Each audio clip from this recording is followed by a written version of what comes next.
True story से inspired ये film एक अमेरिकन ब्लैक बेयर की कहानी है, यानी कि एक भालू की जो लगभग 34 किलो कोकीन खा जाता है। अब उस कोकीन को खाने के बाद इस बियर की क्या हालत होने वाली है, आइए जानते हैं आज की कहानी में। Hollywood silver screen presenting Cocaine beer.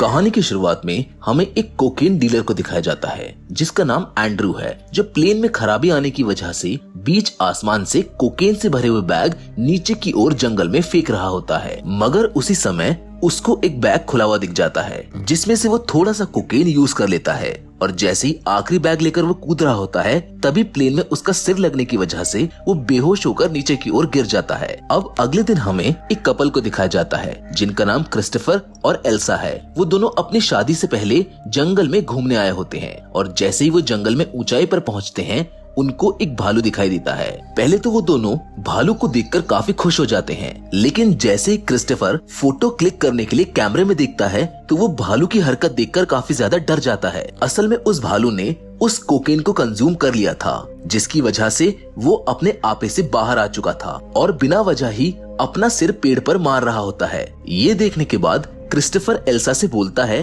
कि शायद ये भालू पागल हो गया है, जिस पर एल्सा बोलती है कि मुझे भी देखने दो। और जब एल्सा भालू को कैमरे से देख रही होती है तो वो भालू एकदम शांत सा दिखता है, लेकिन तभी उस भालू की नजर उन दोनों पर पड़ जाती है और वो अचानक से उनके सामने आ जाता है। वो दोनों ये देखकर काफी ज्यादा डर जाते हैं, मगर क्रिस्टोफर बोलता है कि अगर वो ब्लैक है तो हम लड़ेंगे। मगर एल्सा उसकी बात ना सुनते हुए वहाँ से भाग जाती है और उसी के पीछे क्रिस्टोफर को भी भागना पड़ता है, मगर तब तक भालू काफी ज्यादा गुस्से में आ चुका था। उधर क्रिस्टोफर का पैर भागते भागते पत्थर में लगने की वजह से वो गिर जाता है, जिसकी वजह से भालू उसको छोड़कर एल्सा के ऊपर हमला कर देता है। यहाँ पर एल्सा भालू से बचने के लिए काफी ज्यादा कोशिश करती है। तभी क्रिस्टोफर उसका हाथ पकड़कर उसको बचाने की कोशिश कर रहा होता है, लेकिन भालू उसको जंगल में खींच कर ले जाता है। जिसके बाद जो सीन हम देखते हैं वो बहुत भयानक होता है, क्योंकि क्रिस्टोफर के सामने एल्सा का कटा हुआ पैर आकर गिरता है, जिसको देख क्रिस्टोफर अपनी जान बचाकर वहाँ से भाग जाता है।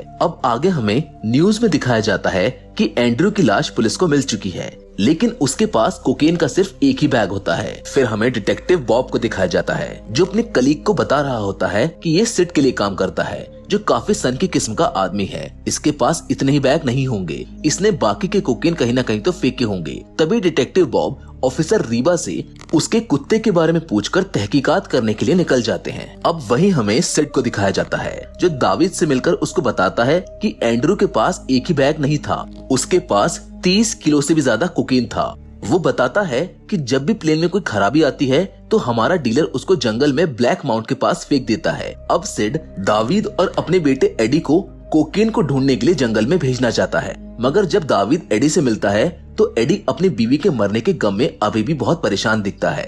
एडी ने अपनी मरी हुई वाइफ के लिए बुरे काम छोड़ दिए थे, मगर फिर भी दावीद एडी का एक अच्छा दोस्त होता है, जिस वजह से वो दोनों उन बैग्स को ढूंढने के लिए चल पड़ते हैं। वहीं उसके बाद अब हमें डीडी और हेनरी को दिखाया जाता है जो कि स्कूल बंक करके झरने के पास ड्राइंग बनाने के लिए जंगल की ओर निकल पड़ते हैं। जंगल में थोड़ा आगे जाकर उनको कोकेन के पैकेट्स मिलते हैं, जिसको देखकर दोनों उनको यूज करने की कोशिश करते हैं, पर इतने में वहाँ पर वो भालू आ जाता है, जिसको देखकर वो दोनों वहाँ से डर के भाग जाते हैं। वहीं दूसरी ओर डीडी को ढूंढने के लिए उसकी माँ सैरी भी रेंजर लिज और पीटर के साथ जंगल में आ जाती है, और उसी वक्त दावीद और एडी भी वहाँ पर पहुँच जाते हैं। जैसे ही दावीद वॉशरूम जाता है तो उसको वहाँ पर कुछ बदमाश लड़के मिलते हैं जो कि उसको लूटना चाहते हैं, लेकिन दावीद उनको कुछ भी देने से मना कर देता है, जिसकी वजह से वो लड़के दावीद पर हमला कर देते हैं। मगर दावीद उनको बहुत बुरी तरह मारता है, और इसी बीच वो लोग दावीद की कमर में चाकू घुसाकर वहाँ से भागने की कोशिश करते हैं, लेकिन जैसे तैसे करके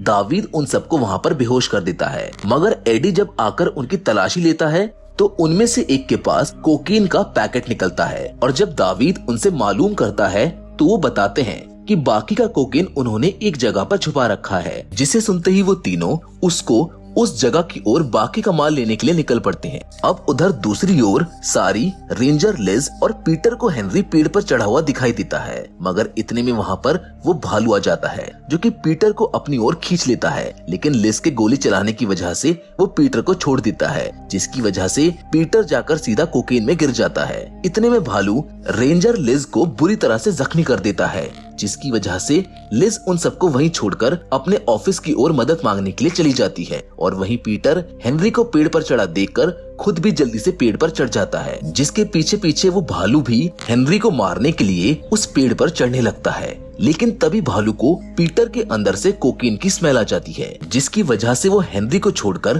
पीटर के पेड़ पर चढ़कर उसको बेरहमी से मार देता है। हेनरी और सारी ये सब देखकर वहाँ से भाग जाते हैं। अब रेंजर लिज अपने ऑफिस आती है, जहाँ पर वो 2 बदमाश बच्चों को देखती है जिनको दावीद ने बेरहमी से मारा था। तभी लिज देखती है कि उन्होंने उसके सारे पैसे बॉक्स में से चुरा लिए हैं, और जैसे ही वो उनको मारने जाती है उतने में ही उनके गेट पर वो भालू आ जाता है। लिज उनमें से एक से दरवाजे को खोलने को बोलती है, और जैसे ही वो दरवाजा खोलता है तो लिज गलती से भालू की जगह उस लड़के के सिर में गोली मार देती है, जिन सब की वजह से वो भालू ऊपर की ओर चला जाता है। दूसरा लड़का दरवाजा बंद करके लिज को भालू को मारते हुए देख रहा होता है, लेकिन तभी भालू एक खिड़की से उस लड़के की गर्दन को पकड़ लेता है। अब दूसरी ओर हम ये देखते हैं कि डीडी ने उसको ढूंढने के लिए कुछ निशान छोड़े होते हैं, जिनकी मदद से उसकी माँ सारी उसको ढूंढ ले। पर इतने में रेंजर लिज के ऑफिस के बाहर एम्बुलेंस आ जाती है, जो कि उन बदमाश लड़कों ने बुलाई होती है। और जैसे ही वो दोनों दरवाजा ओपन करते हैं तो जमीन पर लाश ऐसी पड़ी देखकर वो दोनों डर जाते हैं। टॉम कमरे का दरवाजा खोलने के लिए सामने की ओर जाता है। लड़की बेथ लिज को बताती है कि यहाँ पर भालू है, पर उतने में टॉम दरवाजा खोल देता है, जिसकी वजह से भालू उन पर हमला कर देता है। बेथ लिज को एम्बुलेंस में लिटाकर जाने ही वाली होती है, लेकिन इतने में टॉम दरवाजे के नीचे दब जाता है। मगर टॉम जैसे ही भालू को रेड बैग से मारता है तो भालू को लगता है कि बैग में कोकेन होगा, जिसकी वजह से टॉम वहाँ से भागकर एम्बुलेंस में चढ़ जाता है। भालू भी उनकी एम्बुलेंस का पीछा करता है और कूदकर एम्बुलेंस में घुस जाता है, जिसकी वजह से लिज एम्बुलेंस से बाहर गिर जाती है और टॉम को भालू खा जाता है। इन सब की वजह से एम्बुलेंस भी बेथ के कंट्रोल से बाहर होकर एक पेड़ से टकरा जाती है, जिसमें बेथ की भी मौत हो जाती है। अब हमें डिटेक्टिव बॉब को दिखाया जाता है, जो दावीद और एडी से पहले कोकेन के ठिकाने पर पहुंच चुका होता है। और जैसे ही वो लोग आते हैं तो कोकेन ना मिलने की वजह से दावीद उस लड़के को गोली मारने ही वाला होता है, पर तभी डिटेक्टिव उनको सरेंडर करने के लिए बोलता है। अब दावीद अपनी गन फेंक चुका था, लेकिन डिटेक्टिव बॉब को थोड़ा बिजी देखकर जैसे ही दावीद गन उठाने की कोशिश करता है, तभी डिटेक्टिव उसके हाथ की 2 उंगलियों को गोली मार के उड़ा देता है, जिसको देखकर दावीद गुस्से में आकर नीचे की ओर छुप जाता है। मगर इतने में वहाँ पर भालू आ जाता है और भालू के नशे करने की वजह से वो एडी के ऊपर गिरकर वहीं सो जाता है। भालू को सोता देख दावीद एडी की मदद करने के लिए उसके पास जाता है, लेकिन तभी दावीद के पास से कोकेन का पैकेट गिर जाता है, जिसकी स्मेल से भालू दोबारा जाग जाता है और उस पूरे के पूरे पैकेट को खा जाता है। वो एडी को भी खाने की कोशिश करता है, लेकिन डिटेक्टिव उसको कोकेन का लालच देकर जंगल में भगा देता है।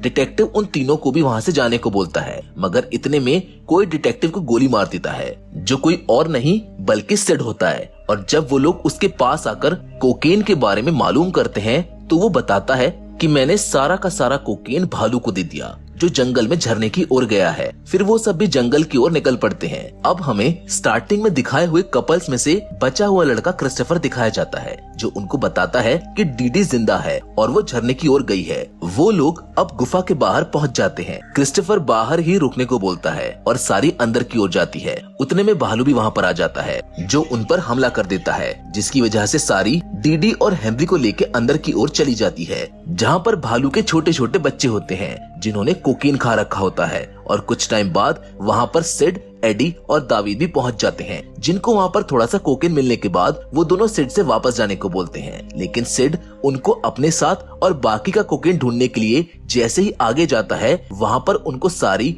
और उसके साथ बाकी सब दिखाई देते हैं। इतने में ही सिड के पास कोकेन का बैग देखकर भालू के बच्चे उसको चिपट जाते हैं। सिड काफी मुश्किल के बाद उनको एक पैकेट दे देता है, जिसके बाद वो एडी और दावीद से ऊपर लटका हुआ बैग उतारने को बोलता है। लेकिन इतने में वहाँ पर वो भालू आ जाता है, जिसको देखकर सारी दोनों बच्चों को लेकर झरने में कूद जाती है। और भालू को देखकर सिड जैसे ही गोली चलाता है तो एक गोली दावीद को लग जाती है और वो दोनों भी झरने में कूद जाते हैं। सिड भालू को मारकर बेहोश कर देता है। वो नीचे की ओर जाने लगता है, लेकिन जब सिड कोकेन का बैग उतार रहा होता है तो उसमें से एक कोकेन का पैकेट नीचे गिरकर फट जाता है और सारा कोकेन भालू के ऊपर गिर जाता है, जिस वजह से भालू को फिर से होश आ जाता है और होश में आते ही वो सिड को नोच नोच कर मार डालता है। वहीं दावीद को गोली लगने की वजह से एडी मदद के लिए चिल्ला रहा होता है। सारी उसकी मदद करने आती है, जो कि असल में एक नर्स होती है, और वो दावीद की जान बचा लेती है। जिसके बाद वो सभी वहाँ से निकल जाते हैं और रेबा एडी को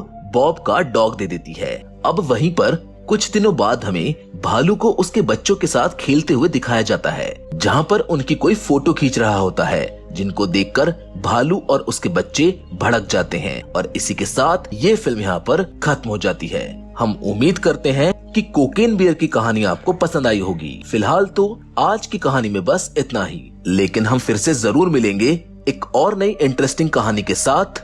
पर तब तक के लिए धन्यवाद।